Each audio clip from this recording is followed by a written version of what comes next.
시인이면서 독립운동가였던 윤동주는 어린 시절에 세 가지 선택의 길이 있었습니다. 첫 번째는 의학도의 길입니다. 자료마다 좀 다릅니다만 제가 찾은 자료에 의하면 그 부친 데는 윤영석 씨는 명동학교 교편을 잡고 있었는데 아들이 의사가 되기를 원했습니다. 그래서 연희전문학교에 들어가서 의학도가 되려는 길을 걷습니다. 이것이 바로 윤동주의 첫 번째 인생길입니다. 그러나 도무지 문학의 길을 떨쳐버릴 수 없었던 윤동주는 아버지를 설득하여서 일본으로 넘어가 영문학과 시를 공부하기 시작합니다. 이것이 바로 윤동주의 두 번째 길, 문인의 길, 문학의 길을 걷습니다. 근데 그것도 잠시 나라가 일본에 뺏기고 이 조국의 참담한 현실을 괴로워하던 윤동주는 편안히 앉아서 책만 보고 시만 쓸 수 없었습니다. 그리고 결심을 합니다. 내가 민족 이 저항시를 써서 독립운동에 이바지해야 되겠다. 이것이 마지막 윤동주의 삶의 마무리인 독립운동가로서의 길입니다. 그리고 일본 땅에서 체포되어 해방을 6개월 앞둔 1945년 후쿠오카 형무소에서 겨우 몇 살이요? 27살의 나이로 죽습니다. 어느 평론가가 이렇게 쓴 글을 제가 본 일이 있습니다. 윤동주는 마치 자기가 쓴 시, 서시처럼 살다 간 인생이다. 윤동주의 서시의 마지막 부분입니다. 죽는 날까지 하늘을 우러러 한 점 부끄러움 없기를 잎새에 있는 바람에도 나는 괴로워했다. 그 다음 문장이 중요해요. 그리고 나한테 뭐라고요? 주어진 길을 걸어가야 되겠다. 어떻게 보면 윤동주의 인생은 3막이라고 할 수 있습니다. 첫째로는 의학도의 길 1막, 두 번째는 문학인으로서의 길 2막, 마지막 3막은 독립운동가로서. 1막과 2막은 어쩌면 내가 가고 싶은 일인지 모릅니다. 그러다 마지막 3막은 하늘이 나한테 주어진 길을 걸어갔다고 말합니다. 사랑하는 우리 새물결 교회 2부에 참여한 여러분, 저는 생각해봐요. 과연 윤동주만 그럴까? 과연 윤동주만 그럴까? 천만에요. 우리 그리스도인들도 똑같습니다. 저는 항상 말씀드립니다만 인생은 2막입니다. 1막은 예수를 알기 전 인생이요, 2막은 예수를 만난 후 인생입니다. 묻겠습니다. 여러분은 명확하게 1막과 2막의 구분이 있습니까? 1막인 듯 2막을 살아가고 2막인 듯 1막을 살아가고 있지는 않습니까? 성도라면, 그리스도인이라면 쫙 갈라져야 됩니다. 1막은 살던 하나님 모르고 사는 인생은 어떤 인생일까요? 내가 내 인생의 주인인데요, 그야말로 내가 가고 싶은 곳에 갑니다.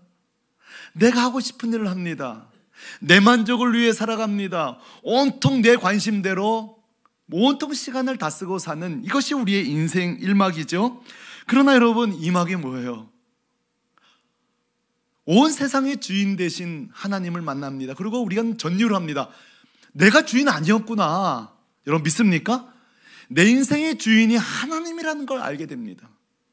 그리고 나는 원래 브레이크 없는 폭주차처럼 저 지옥을 향해 전속력으로 달리던 중 2000년 전에 예수님이 나를 위해 죽으셨다는 이 놀라운 사실을 알고 내 생명도 내게 아니었구나, 주님이 다시 주신 것이로구나, 우리는 깨닫는 순간 도무지 1막으로 돌아갈 수 없어요. 천국을 알게 됐습니다. 지옥의 저주의 참담을 알게 되었습니다. 구원받은 인생을 알게 되었습니다. 그러므로 이렇게 말할 수 있어요. 인생 1막은 가고 싶은 길이라면 인생 2막은 주님으로부터 주어진 길입니다. 너무 가만히 계시지 말고 동의되면 좀 이렇게 좀 해보세요. 저만 열내는 것 같아요. 다시 한번, 인생 1막이 내 마음대로 가고 싶은 길이었다면 인생 2막은 하늘로부터 어떤 길이요? 주어진 길을 가는 거예요. 이 구분이 있으셔야 돼요. 자, 이거는 제가 설명할 필요가 없어요. 여러분이 증인 아니세요? 여러분이 증인이에요. 저만 해도 그래요. 저는 말씀드렸어요. 저는 목사 아들이라도 예수 안 믿던 적이 있었습니다. 예배가 저에게 고통이 있던 시절이 있었어요. 나오면 좋고 교회 오면 괴롭고. 근데 지금 제가 예배하고 있는 거요, 기적이에요. 저는 세상이 좋았습니다. 예배의 인생이 아니었어요. 예배의 길을 갈 마음이 없었어요. 그러니까 저는 지금 이렇게 설교하고 있다는 거, 내가 주일날 예배하고 있다는 거 기적입니다. 저는요, 기도할지도 몰랐어요. 부모님이 열심히 목사 사모로서 기도해도 저는 기도할 마음도 없었어요. 주님 모르니까. 기도가 응답되긴 뭘 기도해? 내 기도도 안 하고 남의 기도는 뭐 더더군다나 안 하죠. 근데 여러분, 제가 이렇게 누군가를 중보기도 한다는 거, 콧물 쏟아 기도할 수 있는 거 기적입니다. 저는 안 가던 길이에요. 하지만 기도는 저에게 주어진 길이에요. 오늘 이 아침에 예배하지 않던 길에서 오늘 예수 이름으로 예배자의 길로 오신 여러분을 주님의 이름으로 환영합니다. 기도 없는 인생에서 기도자의 길에 들어서는 모든 성도들을 축복합니다. 이게 우리들이에요. 이번에 특사하면서 어떤 청년이 그래요. 목사님, 사실 오늘 자기는 하루만 나오려고 그랬다는 거예요. 근데 이상하게 눈이 띄어지더래요. 그래서 나왔다는 거예요. 자, 여러분, 새벽에 기도한다는 거, 이거 우리가 안 가던 길이에요. 근데 우리에게 주어진 길이에요. 어떤 분은 그래요. 목사님, 제가 교회를 이렇게 좀 나와서 청소하기로 했다고. 이게 지금 누가 시켜서 가는 길이에요? 이게 누가 시켜서 가는 길이냐고. 아니에요.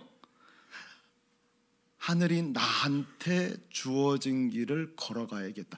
각자 누가 부담을 준 적도 없는데 하나님께서 내 마음에 주신 그 부담, 누가 기도하라고 한 적도 없는데 그 기도의 부담, 그 주어진 길, 그 주어진 기도, 그 주어진 예배를 걸어가는 거예요.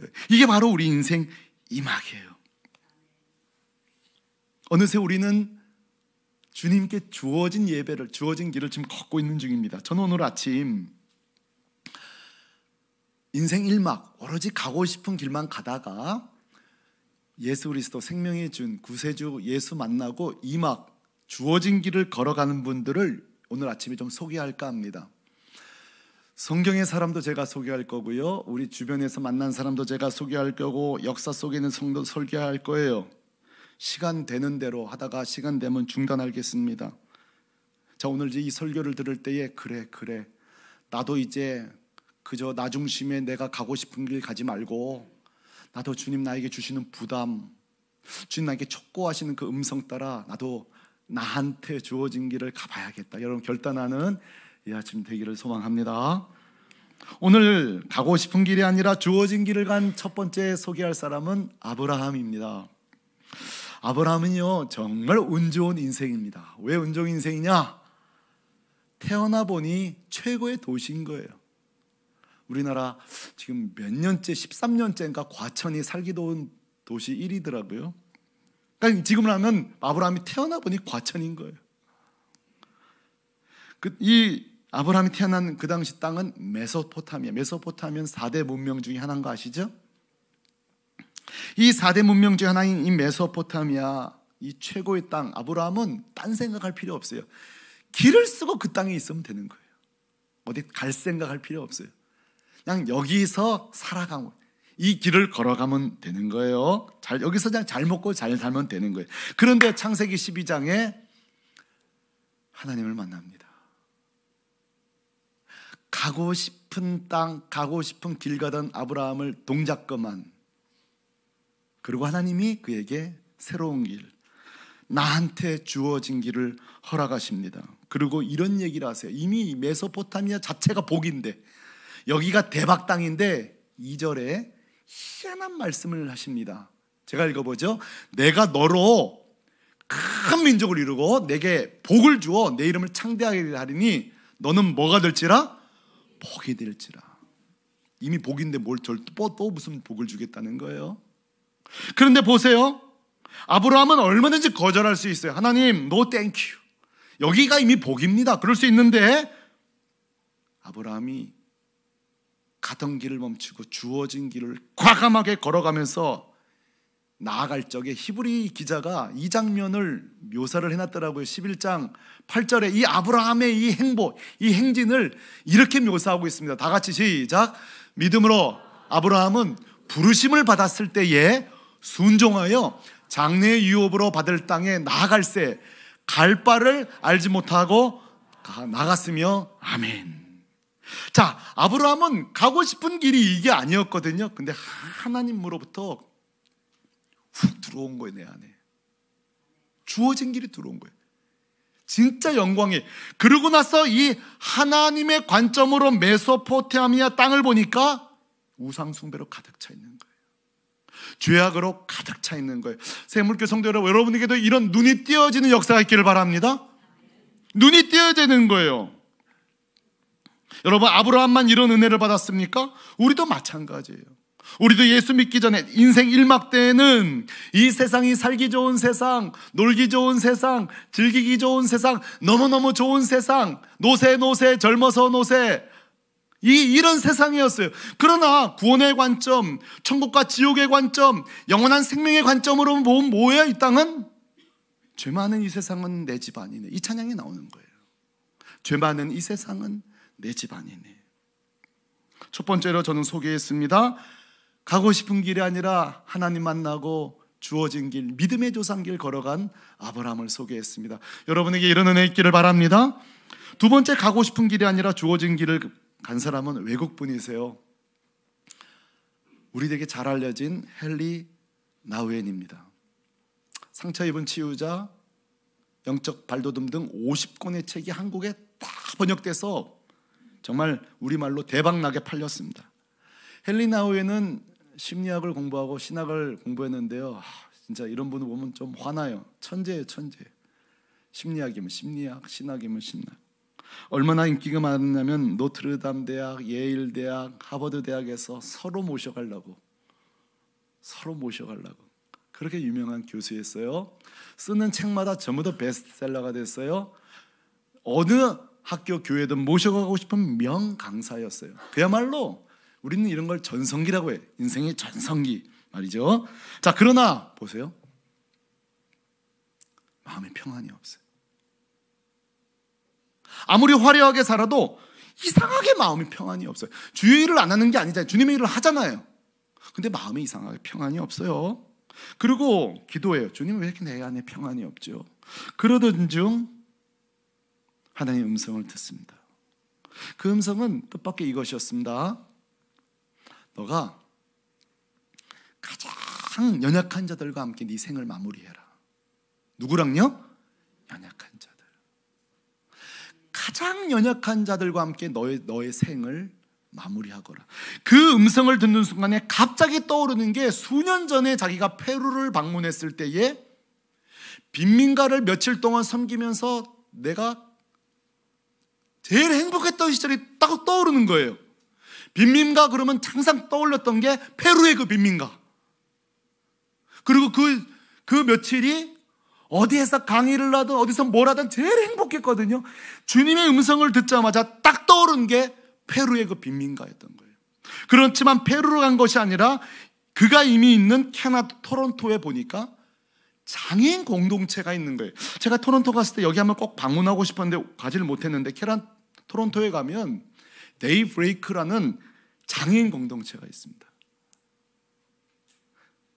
여기에 가기를 결정할 때에 동료 교수들이 출판사에서 여기저기 스케줄이 잡히는 방송국에서 다 만류하면서 우리 출연 어떻게 하실 거냐고, 여기 특강은 어떻게 할 것이냐고 전부 다 만류하는데 스톱. 그렇게 장애인 공동체로 들어갑니다. 그리고 거기서 1996년 9월 심장마비로 주의 나라 갈 때까지 거기서 생을 마감합니다. 그가 남긴 글을 읽어드리겠습니다. 그는 이렇게 말합니다. 그동안 나는 내가 어떤 길이요? 원하는 길, 어떤 길이요? 오르막길만 걷고 싶었습니다. 그러나 내 영혼의 선장이신 예수 그리스도와 함께 가장 낮은 내리막길을 걷고 싶습니다. 여러분, 이게 뭐예요? 이게 누가 시켜서 이 길 가요? 누가 명령해서 돈 줘서 가요? 아니에요. 나한테 주어진 길을 걸어가야겠다.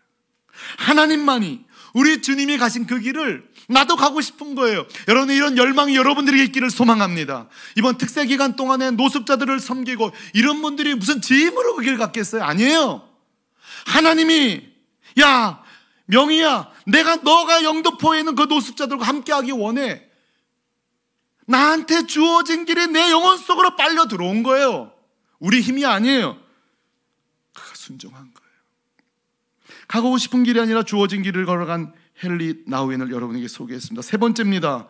가고 싶은 길이 아니라 주어진 길을 걸어간 사람은 오늘 본문에 등장하는 사도 바울입니다. 사도 바울은 지금 본문에 굉장히 중요한 결정을 하나 앞두고 있습니다. 그것은 바로 1차 선교여행을 마치고 2차를 어디로 가냐는 거예요. 이게 어디로 갈 것인가. 그러고 나서 결정을 합니다. 아시아로 가야 되겠다. 근데 성령께서 한 번도 이르신 적이 없는데 오늘 6절에 보니까 성령이 아시아에서 말씀 전하지 못하게 하시거늘 성령이 막으시는 거예요.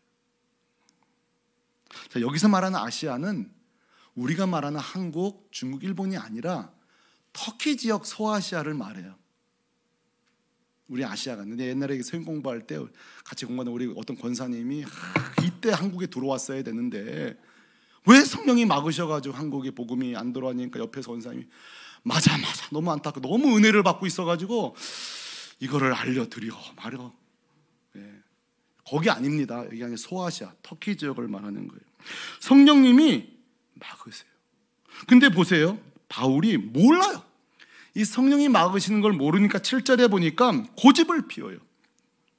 계속 그 길을 갈고자 합니다. 근데 보세요, 성령님도 호락호락 해요, 안 해요? 하느님도 허락. 7절, 예수의 영이 허락하지 아니하시는지라. 아멘. 자, 여러분, 여기서 우리는 묘한 갈등이 있어요. 주의 일을 하긴 하되 바울도 지가 가고 싶은 길이 있어요. 그렇죠? 근데 성령님도 바울이 좀 가기를 원하는 길이 있어요. 제가 목회를 해도 저는 이렇게 목회하고 싶은데 성령님은 이렇게 목회하기를 원하셨어요. 우리가 방향을 바꿔주시는 게 아니라 방법을. 그러므로 우리가 여러분, 제가 여기서 설교를 더 진행하기 전에 몇 가지를 좀 우리가 정리하고 넘어가십시다. 이거 참 매우 중요한 일이에요. 아하, 그렇구나. 내가 아무리 믿음 생활 잘하고 기도도 많이 하지만 때때로 나와 하나님이 갈등이 있을 수 있다 없다? 있다. 그걸 인정하셔야 돼요. 내가 가고 싶은 길과 하나님 원하는 길이 다를 수 있다는 거. 이게 바로 우리가 꼭 기도해야 될 이유입니다. 우리 인생에 기도 없으면 안 돼요. 꼭 기도하셔야 돼요. 아무리 열심을 내도 다른 길 가면 뭐해? 그렇죠? 내가 아무리 주를 위해 살아도 주님 원하는 길 아니면 뭐해? 그러면 여러분, 열심도 중요하지만 열정도 중요하지만 방향이 중요한 거예요. 그렇죠? 그러니까 여기서 보세요. 첫째로, 아하, 가고 싶은 길과 하나님 원하는 게 다를 수 있구나. 둘째, 이것도 제가 생각해요. 내가 목사고 장로가 아무리 믿음이 좋아도 때때로는 이렇게 고집 피울 수 있구나. 그래요, 안 그래요? 하나님 뜻을 모르면 얼마든지 내가 고집 피울 수 있구나. 그래서 여러분, 항상 뭔 결정해 놓고도 물으셔야 돼요. 주님, 내가 이렇게 가기 원하는데 주님 어떻게 생각하세요? 항상 물어야 될. 저는 이 본문 보면서 많은 두려움을 했어요. 때때로 우리는 결정해 놓고 주님 아셨죠? 차근차근 따라오세요. 우리는 종종 그럴 때 있어요. 내가 결제를 해. 주님께 결제를 받아야 되는데 우리가 정해놓고, 그리고 주님은 처음부터 결제한 적이 없는데 왜 안 도와주냐고, 왜 이렇게 하시냐고 이럴 수 있다는 사실. 아하. 세 번째, 이게 중요해요. 하나님도 좀 웬만하면 양보해 주셔야 되는 거 아니에요? 네, 하나님도요 절대 양보하지 않을 때가 있습니다. 여러분, 이거는 여러분이 양보하셔야 돼요. 저도 기도할 때 좀 많이 써보는 편이거든요.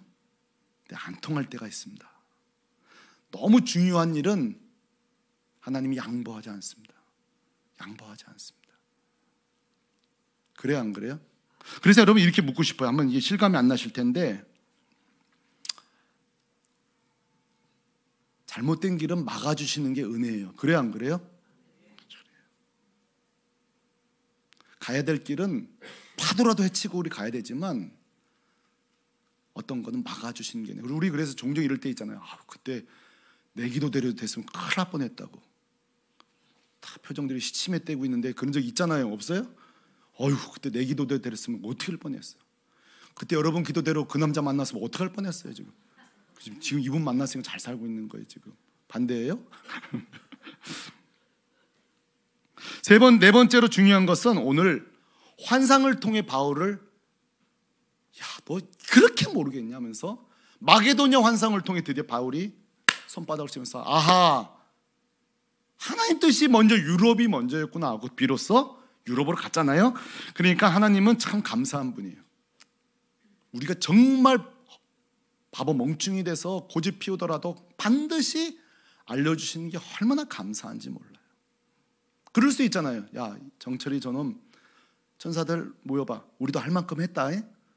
저렇게 못 알아들으니까 냅둬라. 지가 가서 헤매다 들어오겠지. 이러지 않으신다는 거예요. 이게 얼마나 감사해요. 만약에 우리의 고집대로 내버려 두시고 어떠면 우리 어떻게 되겠어요? 바울도 마찬가지예요. 고집대로 놔둬서 어떻게 됐겠어요? 근데 꿈이라도 찾아가셔서 참 이렇게 막으시는 주님을 찬송합니다. 이 일을 통해 이제 바울이 유럽 복음화를 시킵니다. 할 얘기가 많습니다만 바울 역시 보세요. 가고자 하는 길이 아니라 주님이 허락한 길을 걸어간 사람이에요. 또 하나 있습니다. 가고 싶은 게 아니라 주어진 길을 걸어간 사람들은 바로 130년 전 한국 땅에 들어왔던 우리 선교사들입니다. 지난번 우리 교회 특강 오셨던 박영기 교수님의 책을 보면 한국에 들어온 선교사들은 묘한 몇 가지 특징이 있다는 거예요. 오늘 몇 가지만 소개할게요. 그 당시 한국에 들어온 선교사님들의 특징 중에 하나가 뭐냐면 다 어렸다는 거. 22세, 23세. 굉장히 젊은 사람이 왔다는 거. 둘째, 전문직들이었어요. 의사, 세무, 비즈니스.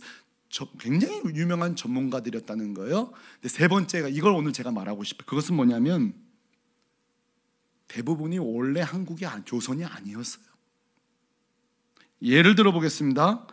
알렌 선교사가 1883년도에 의과대학을 졸업합니다.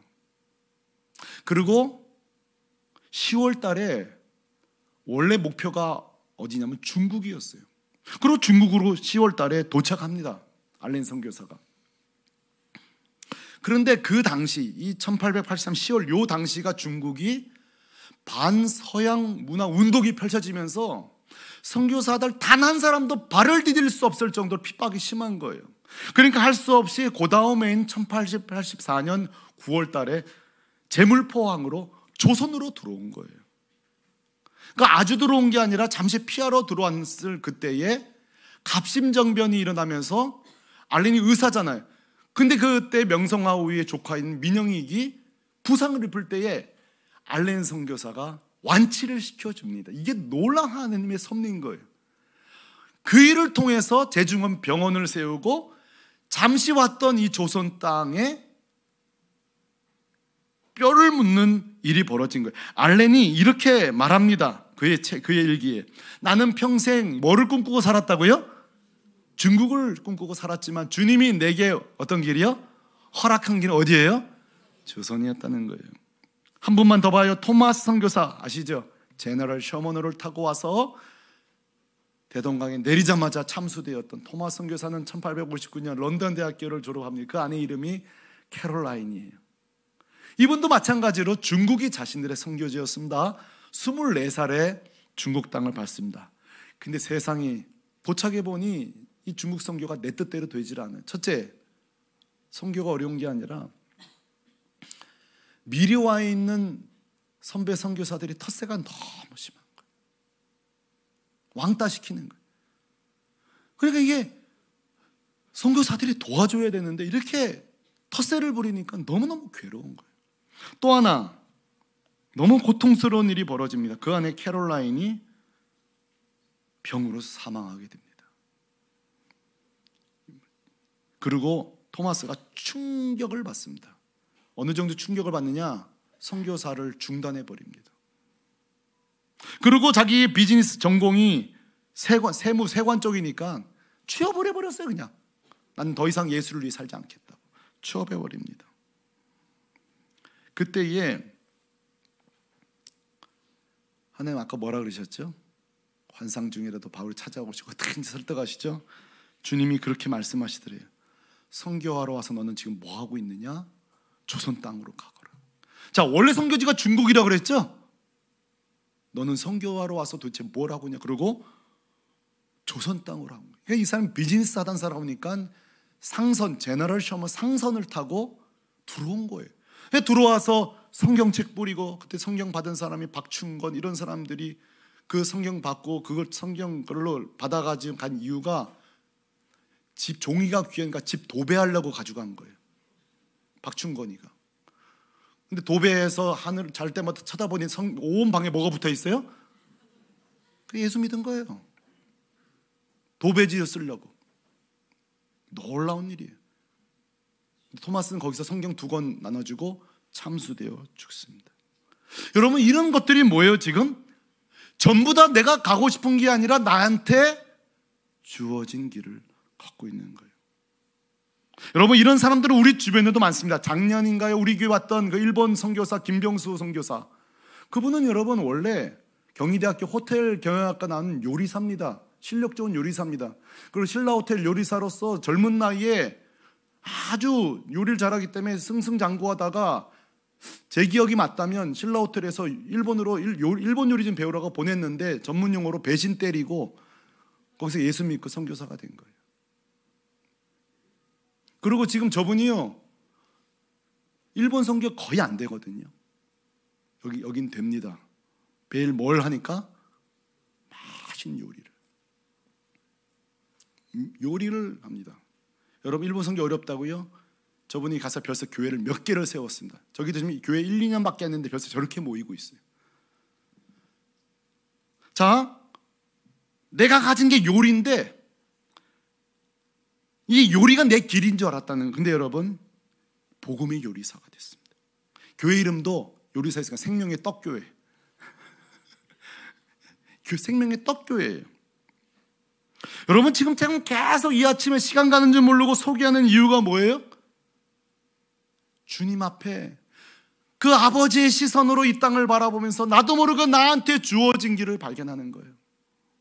너무 제가 좀 화려한 이야기 했나요? 여러분들 이야기할 거예요. 제가 아는 여러분과 똑같은 평범한 권사님 계십니다.